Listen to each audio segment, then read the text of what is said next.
Hello friends, welcome back to my channel. तो question number 41 देखते हैं। इससे पहले कुछ अलग अलग टॉपिक्स की वीडियोस आ चुकी हैं, तो उन्हें जाकर के आप प्लेलिस्ट में देख सकते हैं। प्लेलिस्ट में जाइए, अपने मतलब कि जो भी आपको टॉपिक या वीडियोस मिलती हैं उन्हें आप देख सकते हो।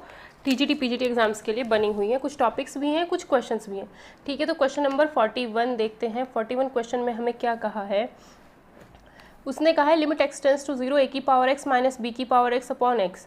एक्स की वैल्यू डायरेक्ट 0 रखोगे तो ये 1 आएगा, ये भी 1 आएगा, 1 माइनस 1 अपॉन 0 यानी 0/0 की फॉर्म। तो क्या करेंगे हम, इसका डिफ्रेंशिएशन कर देंगे और इसका भी डिफ्रेंशिएशन कर देंगे। लॉपिटल रूल, ए की पावर एक्स का डिफ्रेंशिएशन होता है ए की power x log base e a, b की पावर एक्स का डिफ्रेंशिएशन बी की power x log base e B.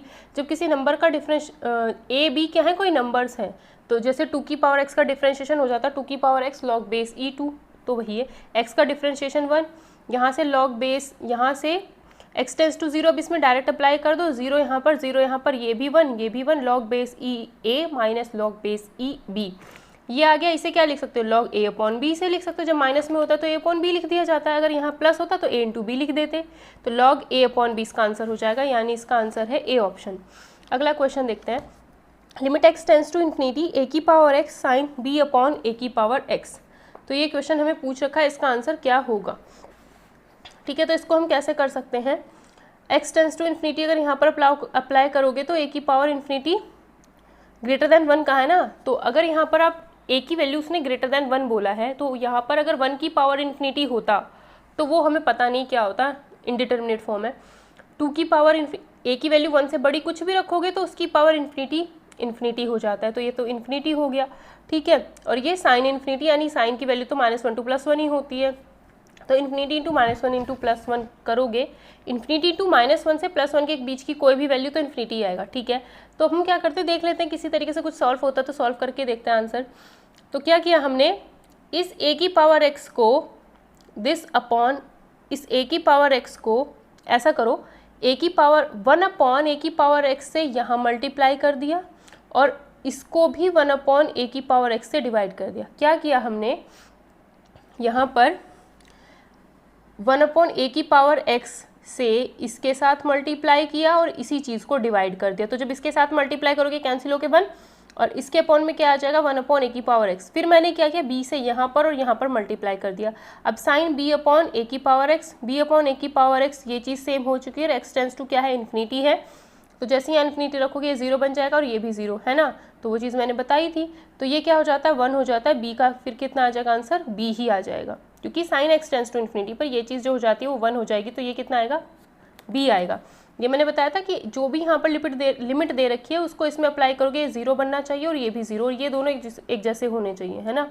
तो ये 0 बन रहा है, दैट मीन्स इस पूरे की value x tends to infinity पर 1 होगी, तो ये b इंटू 1 बी ही हो जाएगा। तो इसका आंसर बी होगा, यानी सी ऑप्शन, सी ऑप्शन होगा, ये वाला बी, ना कि ये वाला, ये वाला। ठीक है, अगले क्वेश्चन में हमें कहता है कि द लिमिट ऑफ द, इसकी लिमिट हमें निकालनी है।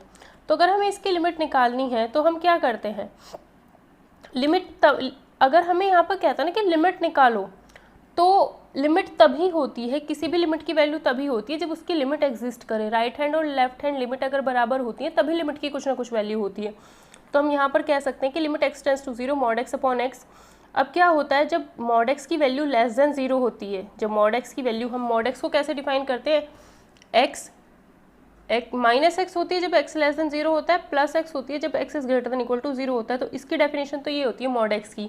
तो जब एक्स लेस देन 0 रखेंगे तो मॉड एक्स की जगह पे माइनस एक्स रखा, तो इससे ये कैंसिल हो गया, तो -1 ही आएगा एक्स टेंस टू 0 करने पर भी। राइट हैंड लिमिट अगर हम निकालें तो क्या होगा, mod x upon x, mod x की वैल्यू क्या हो जाएगी, एक्स हो जाएगी जब एक्स ग्रेटर देन 0 रख रहे हैं, तो एक्स अपॉन एक्स, या फिर इक्वल टू 0 भी रखते हैं तो भी एक्स अपॉन एक्स 1। तो left hand limit -1, right hand limit 1। तो जब लिमिट बराबर ही नहीं आ रही है, लेफ्ट हैंड और राइट हैंड लिमिट बराबर ही नहीं आ रही है, तो इसकी लिमिट की वैल्यू भी एग्जिस्ट नहीं करती है। तो यानी ना तो 1 है, ना 0 है, ना -1 है, तो डी ऑप्शन होगा। लिमिट की वैल्यू तभी लिखी जा सकती है जब राइट हैंड और लेफ्ट हैंड लिमिट दोनों बराबर होंगी, तभी लिमिट एग्जिस्ट करती है। F x is equal to sine 1 upon x तब है जब एक्स की वैल्यू 0 नहीं है। जब एक्स की वैल्यू 0 है तो f x is equal to k है, मतलब f0 is equal to k. Continuous है, 0 पर तो वैल्यू ऑफ के हमने बतानी है, तो क्या होगा, कॉन्टीन्यूस है ये। ठीक है, उसने कहा है कॉन्टीन्यूस है, तो क्या है, x इक्वल टू 0 पर तो इसकी वैल्यू k है, तो f0 तो k हो जाएगा। ठीक है, अब limit x tends to 0 sine 1/x, अगर हम ये चीज़ अप्लाई करके देखते हैं, इसके लिए निकाल करके देखते हैं, तो x टेंस टू 0 पर ये आएगा साइन इन्फिनिटी।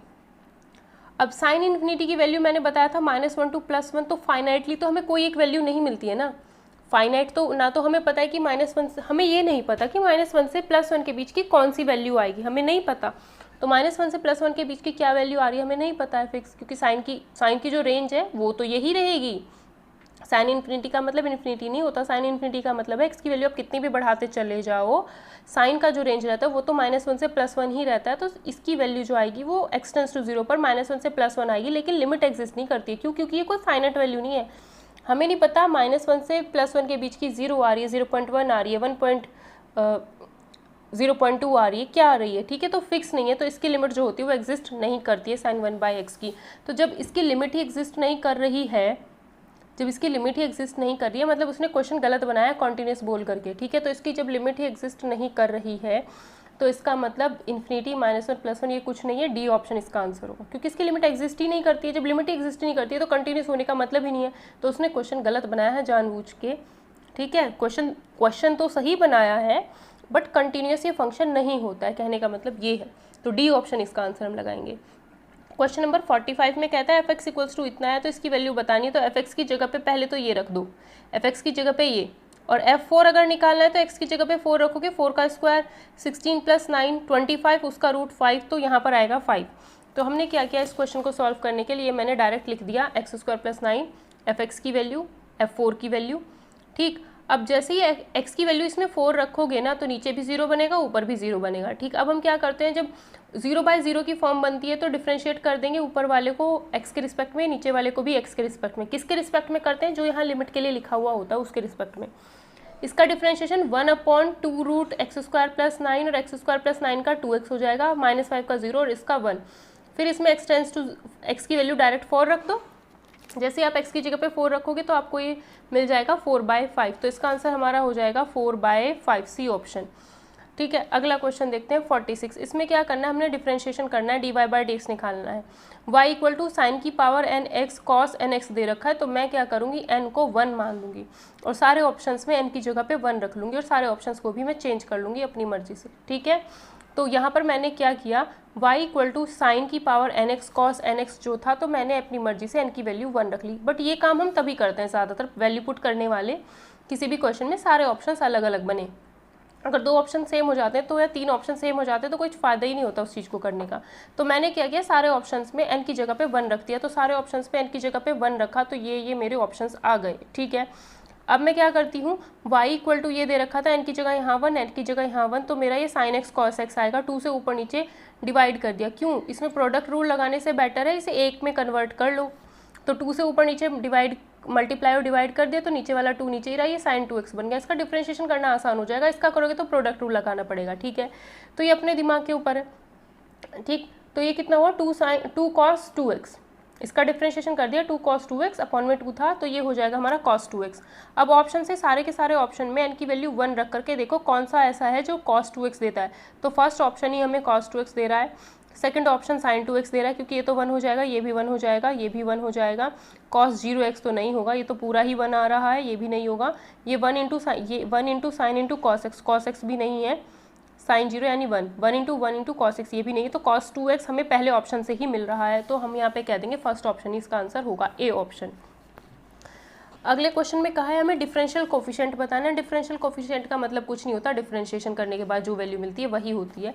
log 10x का डिफरेंशिएशन करना है, ठीक है। तो जब हमें log 10x का डिफरेंशिएशन करना है तो क्या करते हैं, एक minute, y equal to log 10x है, तो y डैश कितना आएगा, log 10x का डिफरेंशिएशन 1/10x, 10x का फिर दोबारा करते हैं चेन रूल से, 10x का डिफरेंशिएशन sec² x को लिखा 1/cos² x, 10x ऊपर चला गया तो cot x को लिखोगे cos x upon sin x, cos से cos cancel, 1/sin x cos x आ जाएगा नीचे, 2 से ऊपर नीचे इंटू कर दी, क्योंकि जहाँ पर भी मुझे 2 cos x sin x या 2 sin x cos x दिखता है वहाँ पर मैं sin 2x बना लेती हूँ हमेशा, तो 2/sin 2x, और ये क्या हो गया 2 cos 2x, 2 cosec 2x, क्योंकि आंसर में भी हमें यही दे रखा है 2 cosec 2x, तो बी ऑप्शन इसका आंसर हो जाएगा। नेक्स्ट क्वेश्चन में क्या दे रखा है, y equal to log x दे रखा है और डिफरेंशिएशन n टाइम्स करना है। अब n टाइम्स कब तक करते रहोगे, तो मेरी मर्जी है मैं n की वैल्यू 1 मानूँ तो एक बार ही डिफ्रेंशिएशन करना पड़ेगा, और अगर एक बार डिफ्रेंशिएशन करना पड़ेगा तो y डैश आ जाएगा 1/x। तो मैंने एक ही बार डिफ्रेंशिएशन कर दिया, 1/x आ गया। अभी मैंने ये नहीं किया, ठीक।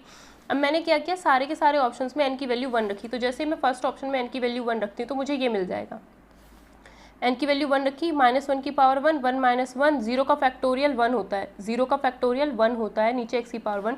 तो इससे मुझे क्या मिलता है, -1/x। जब मैं एक बार डिफ्रेंशिएशन कर रही थी तो मुझे 1/x मिल रहा था, यहाँ -1/x मिल रहा है, तो गलत हो गया।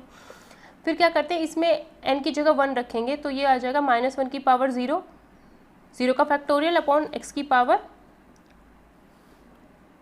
1, ठीक है। तो इसमें मिल रहा है x की पावर 1, नीचे x मिल रहा है, तो ये 1/x मिल रहा है, ठीक है।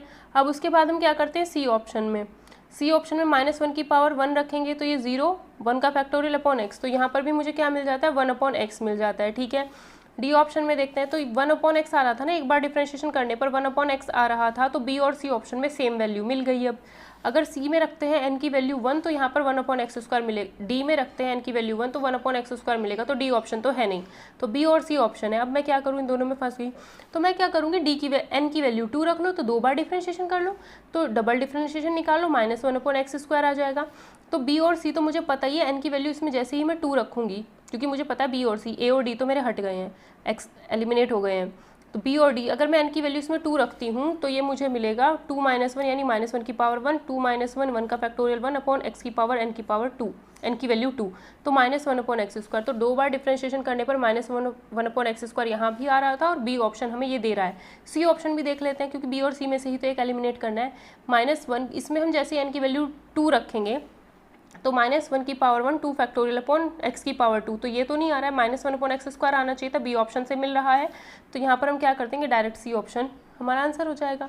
तो इस क्वेश्चन में आप ऐसा भी कर सकते हो, बस वो है कि हमारे ऊपर करने के ऊपर बात है कि डायरेक्ट 2 बार डिफ्रेंशिएशन करके ही सॉल्व करके देख लो, इसे 1 के चक्कर में पढ़ो ही मत, 2 बार डिफ्रेंशिएशन कर लो तो और जल्दी हो जाएगा, क्योंकि एक बार डिफ्रेंशिएशन से 2 चीज़ें फंस रही हैं, बी और सी ऑप्शन। 2 बार डिफ्रेंशिएशन करके देखोगे तो एक ही ऑप्शन मिलेगा, तो डिपेंड करता है, हम पहले छोटे से छोटी चीज़ लेकर के चलते हैं, तो एक बार डिफ्रेंशिएशन ही किया कम से कम, ठीक है। इस क्वेश्चन देखते हैं, इस क्वेश्चन में हमें कहा है y = a sin log x, y2 का मतलब है double differentiation with respect to x, y1 का मतलब है single differentiation with respect to x।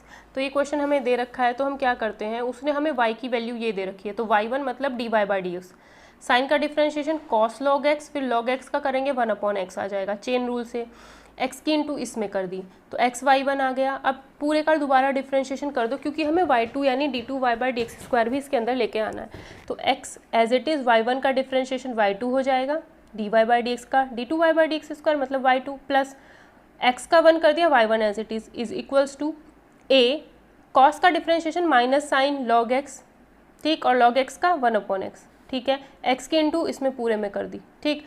तो ये x² y2 plus x y1 equal to इतना, और ये जो a साइन log x है ये हमारा y ही तो है, a साइन log x, इसको हमने y लिख दिया, y इधर आ जाएगा प्लस में, इसी चीज़ की वैल्यू हमसे पूछी जा रही थी क्वेश्चन में, तो ये 0 है तो 0 आंसर हो जाएगा।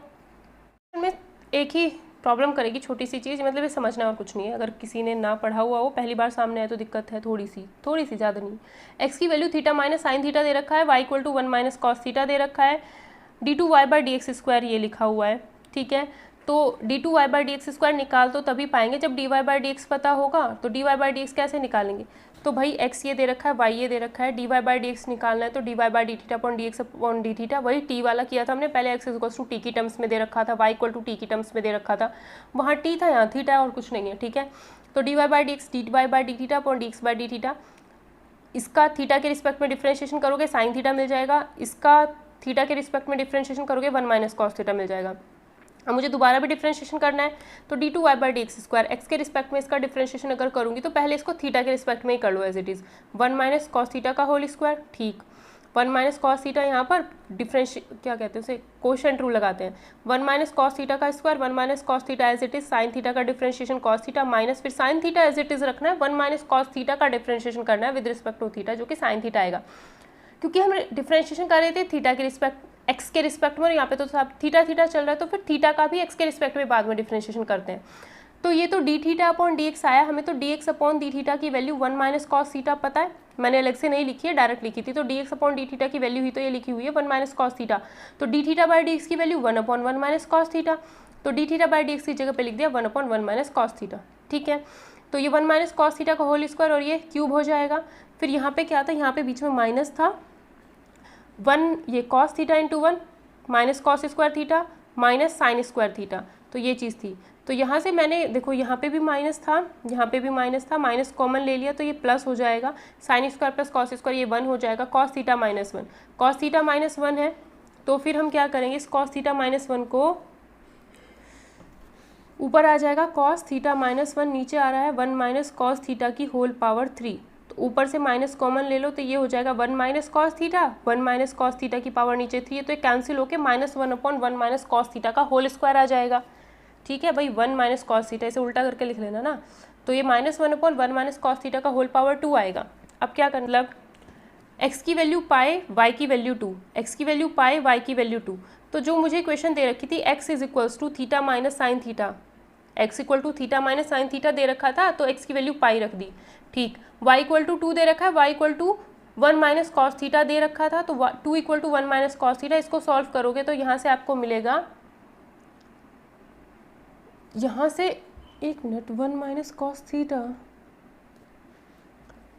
2 is equals to 1 minus cos theta है ना, तो ये 1 इधर जाएगा तो 2 माइनस 1 इधर 1, हाँ देखो 2 माइनस 1 ये कितना हो जाएगा, 1 इक्वल टू -1 कॉस थीटा, तो कॉस थीटा की वैल्यू -1, कॉस थीटा की वैल्यू -1 तब होती है जब हम थीटा की जगह पे पाई रखते हैं, तो थीटा की वैल्यू कितनी हो गई, पाई हो गई है। ठीक है, तो ये देख लो कि ये जो हमने x इक्वल्स, जो हमने ये वाली इक्वेशन बनाई है इसमें भी पाई सेटिस्फाई करता है या नहीं करता, तो जैसे ही पाई इक्वल टू यहाँ पर थीटा, क्योंकि दोनों इक्वेशन में एक वैल्यू सेटिस्फाई करनी चाहिए, यहाँ पाई रखोगे यहाँ पाई रखोगे, साइन पाई 0 होता है तो पाई इक्वल टू पाई आ जाएगा, मतलब थीटा की वैल्यू पाई सही है। ठीक है, तो थीटा की वैल्यू, ये तो x और y था, हमने थीटा की वैल्यू रख दी है।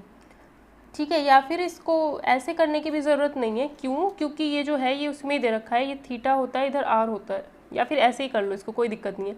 ठीक है, तो थीटा की वैल्यू पाई आ गई, d2y/dx² पाई, तो -1/1 माइनस कॉस थीटा का होल स्क्वायर आ रहा था, थीटा की जगह पाई, कॉस पाई की वैल्यू -1, 1 माइनस -1 2 हो गया, -1/2² दैट इज -1/4, तो आंसर हो जाएगा -1/4 यानी ए ऑप्शन।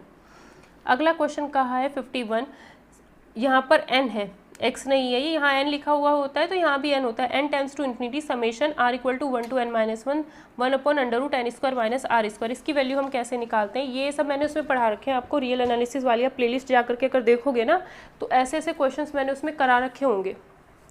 ठीक, तो ये चीज़ें आपको वहाँ से आ जाएगी, ये वाला ऐसे वाले क्वेश्चन तो आप उस वीडियो को जा करके रियल एनालिसिस की देख लो, क्लियर हो जाएंगे वहाँ से आपके कॉन्सेप्ट इसके। तो limit n tends to infinity summation r equal to 1 to n minus 1 1/√n² minus r²। ठीक है, ये चीज़ हमें दे रखी थी, तो क्या करते हैं इसमें से हम n² को कॉमन ले लेते हैं, n² कॉमन लेंगे तो बाहर n आएगा, यहाँ पर 1 माइनस r²/n² आएगा, 1/n को तो dx लिखा जाता है, 1/n को तो dx लिखा जाता है, r/n को x लिखा जाता है, r/n को x लिख दिया, और ये जो पूरा का पूरा है इसको 0 to 1 में कन्वर्ट करते हैं, बट 1 से n-1 तक जा रहा है तो 0 to 1 लिखेंगे। ठीक है, 0 to 2n तक जाता तो 0 to 2, 1 to 2n तक जाता तो 1 to 2 लिख देते, ऐसे ही लिखते हैं, तो 0 to 2 लिखते, तो 1 से n, यहाँ पे 0 1 कुछ भी हो सकता है, उससे कोई दिक्कत नहीं है। यहाँ पर क्या है, n-1 मतलब 1 तक जाना है, अगर n होता तब भी 1 ही लिखते, 2n होता तो 2 लिखते, 3n होता तो 3 लिखते, ऐसे करते हैं। ठीक है, 1/√1 minus x² sine inverse x का इंटीग्रेशन डिफ्रेंशिएशन होता है, मतलब इसका इंटीग्रेशन साइन इनवर्स x होता है, तो 0 to 1, sine inverse 1 minus sine inverse 0, तो वैल्यू क्या आ जाएगी इसकी, साइन इनवर्स 1 कब होता है, जब साइन, ये लो स्टेप पढ़ा देती हूँ, साइन इनवर्स 1 की जगह पे लिखा साइन π/2 माइनस साइन इनवर्स 0 कब होता है, जब साइन 0 होता है। इससे ये हट गया, इससे हट गया, काटते हैं नहीं, बट मैंने कर दिया बस ऐसे ही, तो π/2 माइनस 0 या फिर π/2 इसका आंसर आ जाएगा, तो 51 का आंसर हो जाएगा बी ऑप्शन π/2। अगले क्वेश्चन में कहता है कि समाकलन यानी इंटीग्रेशन -1 to 1 mod x की वैल्यू निकालनी है, तो mod x हमें पता होता है क्या होता है, mod x का मतलब होता है, देखो जब ये mod x दे रखा होता है ना, तो mod में कुछ भी दे रखा हो यहाँ पर उसको 0 के बराबर रख लेते हैं, तो अगर यहाँ पर x-1 mod के अंदर होता तो x-1 को 0 के बराबर लिखते, 1 आता, फिर -1 से 1 जो भी बीच में वैल्यू होती है उससे ब्रेक करते हैं। कहने का मतलब ये है, ये मोड के अंदर जो भी वैल्यू मिलती है उसको मैंने 0 के बराबर रखा, तो x की वैल्यू 0 आई है, x की वैल्यू जब 0 आ चुकी है तो -1 से 1 के बीच में वो 0 आएगा, तो मैंने -1 से 0, 0 से 1 ऐसे ब्रेक कर दिया क्वेश्चन को।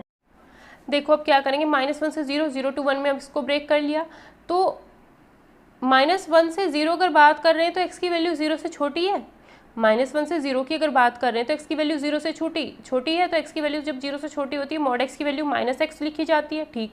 0 से 1 यानी x की वैल्यू 0 से बड़ी है, तो मॉड x की वैल्यू उस टाइम पे +x होती है, तो ये अब इसका इंटीग्रेशन करना, -x का इंटीग्रेशन -x² लिमिट -1 to 0, इसका integration x² limit 0 to 1 and then solve करना है। तो इसे सॉल्व करोगे तो 1 आंसर हमारा आ जाएगा, इसमें गलती मत करना बस सॉल्व करने में। अगला क्वेश्चन देखते हैं, अगला क्वेश्चन 53, fx की वैल्यू ये दे रखी है कुछ, और इसने कहा कॉन्टीन्यूअस है, सतत मतलब कॉन्टीन्यूअस है, x = 1 पर कॉन्टीन्यूअस है, तो a और b की वैल्यू बताओ। अगर फंक्शन कोई भी कॉन्टीन्यूअस है, 1 पर कॉन्टीन्यूअस है, तो फंक्शन की वैल्यू x = 1 पर 11 और क्या कहते हैं राइट हैंड लिमिट और लेफ्ट हैंड लिमिट सब कुछ बराबर होती है। तो हम क्या कर सकते हैं यहाँ पर, देखो ये हमें फंक्शन दे रखा था, ठीक है, तो कंटिन्यूअस है x = 1 पर, तो मैंने लिमिट x टेंड्स टू 1 पर left hand limit right hand limit निकाली। राइट हैंड लिमिट अगर हम निकालते हैं तो x टेंड्स टू 1 ये लेफ्ट हैंड है, लेफ्ट हैंड लिमिट निकालते हैं पहले। लेफ्ट हैंड लिमिट अगर हम निकालेंगे x टेंड्स टू 1 माइनस और फंक्शन, जब लिमिट हम 1 से छोटी रख रहे हैं, x की value 1, x tends to 1 minus मतलब लेफ्ट हैंड लिमिट 1 से छोटी तो यहाँ पर है, तो फंक्शन ये वाला यूज़ किया जाएगा। लेफ्ट हैंड लिमिट निकाल रहे हैं 1 के लिए निकाल रहे हैं, तो 1 माइनस मतलब 1 से छोटा मतलब x की वैल्यू 1 से छोटी यानी ये, तो फंक्शन ये लिखा जाएगा, ठीक है। तो x टेंड्स टू 1, क्योंकि ये एक फंक्शन है ना, ये एक पॉलिनोमियल टाइप बोल दो या फिर पॉलिनोमियल बोल सकते हो, x की पावर 1 है ना इसमें, तो जब भी पॉलिनोमियल होता है उसमें डायरेक्ट रख दी जाती है वैल्यू, उसमें कोई दिक्कत नहीं होती हमें। तो ये पॉलिनोमियल था तो इसमें मैंने डायरेक्ट रख दिया, x की वैल्यू डायरेक्ट 1 यहाँ पर रख देंगे, ठीक है। तो x की वैल्यू डायरेक्ट 1 यहाँ पर रखा, तो ये 5a - 2b आ गया, ठीक। अब जो ये लेफ्ट हैंड लिमिट जो मैंने निकाली है वही मेरी राइट हैंड लिमिट के बराबर होगी, और अगर मैं राइट हैंड लिमिट ये जो है ना, left hand limit = right hand limit = function की वैल्यू एट x = 1 का रखा है, ठीक है। तो यहाँ पर क्या होगा, राइट हैंड लिमिट अगर मुझे निकालनी है तो क्या होगा, 1 + 1 से बड़ी x की वैल्यू, 1 से बड़ी x की वैल्यू यहाँ दिख रही होगी, तो फंक्शन ये यूज़ होगा। तो 3ax + b, भाई 1 से बड़ी x की value, x tends to 1 plus मतलब x की वैल्यू 1 से बड़ी, x की वैल्यू 1 से बड़ी यहाँ है, तो ये फंक्शन यूज़ करना है। तो 3ax + b, बट ये पॉलिनोमियल फंक्शन तो डायरेक्ट आप रख दो, कोई दिक्कत नहीं है, 3ax की जगह पर डायरेक्ट ही 1 रख दो, ठीक, = f1, ठीक। तो अब हमने क्या किया, 5a - 2b ये लेफ्ट हैंड लिमिट आई, ये राइट हैंड लिमिट आई, तो फंक्शन की वैल्यू एट x = 1 पर 11 दे रखी है, तो 11 इसको एक बार 11 के बराबर रखा, इसको एक बार 11 के बराबर रखा, तो दो इक्वेशन आई, एक ही आई, दोनों को हमने सॉल्व कर दिया।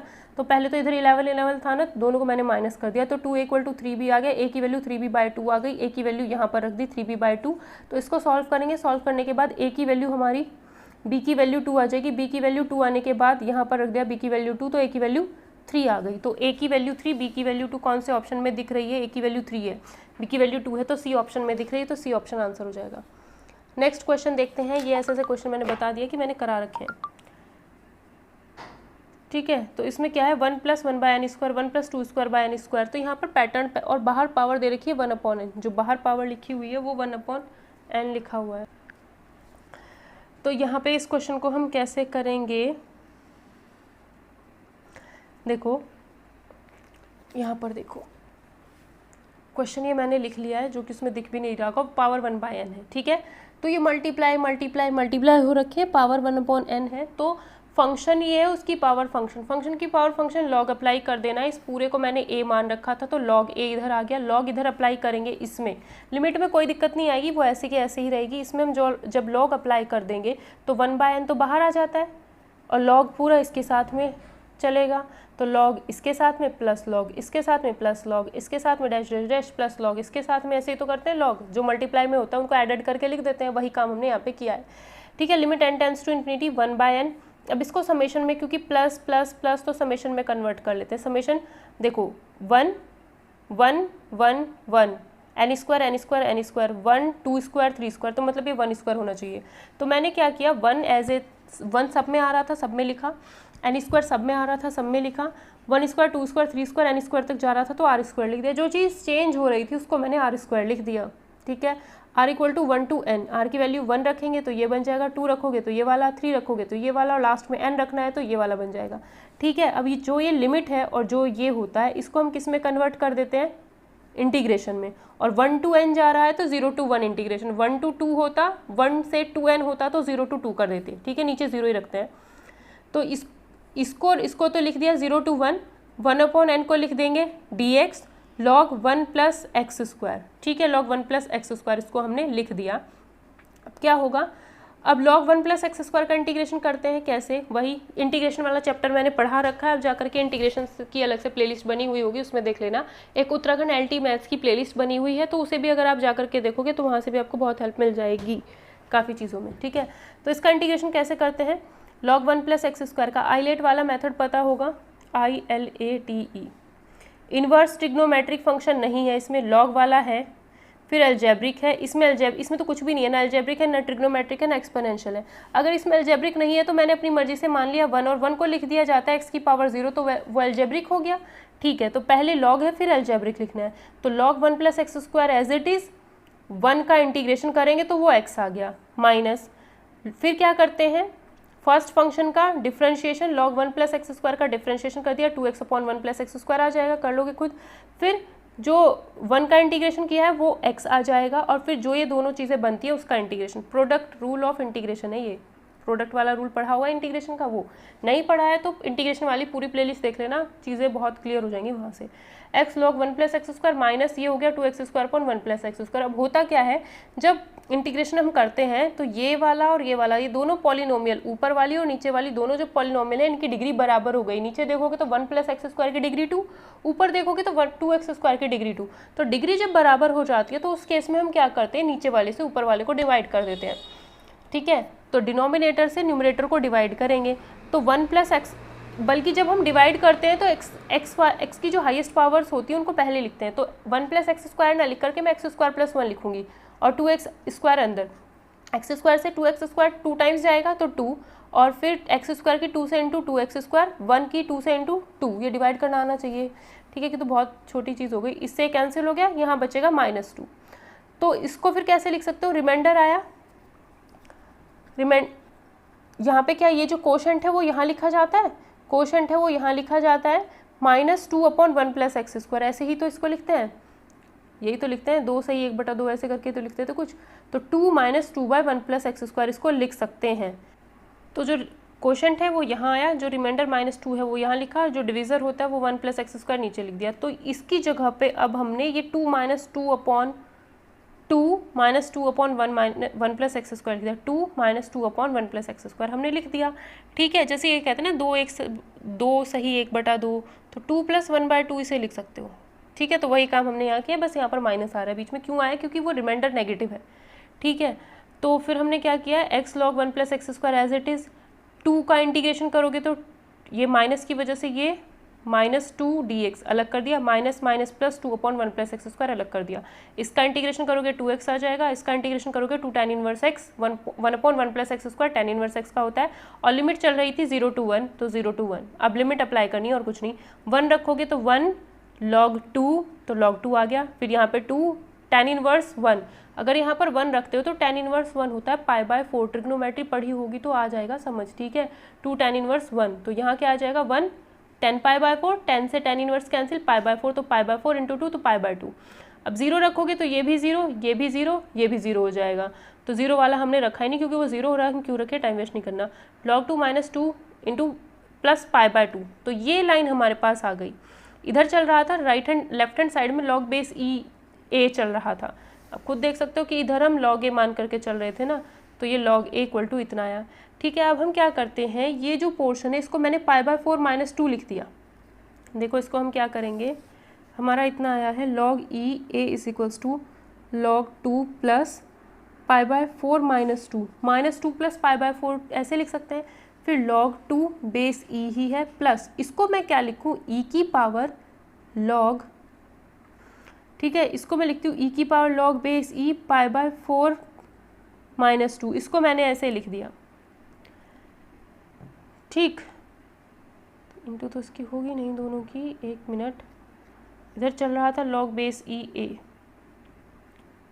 इसको इधर लेके आओ तो ये हो जाएगा log a minus log base e2, या फिर इसे लिख सकते हो log a by 2 is equals to e की power log base e pi by 4 minus 2, या मत ही लिखो इसको मत लिखो ऐसे, इसको ऐसे ही रहने दो, पाई बाई 4 माइनस 2 ही से रहने दो। तो ये इसको इधर लेके चले गए log a माइनस log 2, तो log a by 2 is equals to pi by 4 minus 2। तो जब a by 2 is equals to हो जाएगा e की पावर, इधर से log हटाओगे तो ये e की पावर में जाता है, इधर से log हटाओगे तो ये e की पावर में जाएगा, e की पावर पाई बाई 4 माइनस 2 आ जाएगा। तो a आएगा हमारा 2 इंटू ई की power pi by 4 minus 2, a ही हमें निकालना था, तो a आएगा हमारा 2 इंटू ई की पावर पाई बाई 4 माइनस 2। ठीक है, पाई बाई 4 माइनस 2, सॉरी ये कितना आना था, पाई बाई 2 आना था, ये 2 आना था, तो ये हमारा 2 आएगा, ये 2, तो 2 इंटू ई की पावर पाई बाई 2 माइनस 2 लिख दो, 2 इंटू ई की पावर पाई बाई 2 माइनस 2 लिख दो, या फिर इसमें मल्टीप्लाई कर देना, तो ये 4 हो जाएगा, अपॉन में पूरे क्या आ जाएगा 2, तो a आ जाएगा हमारा 2 इंटू ई की पावर पाई माइनस 4 बाई 2। ठीक है, तो सी ऑप्शन आंसर हो जाएगा। अगला क्वेश्चन देखते हैं।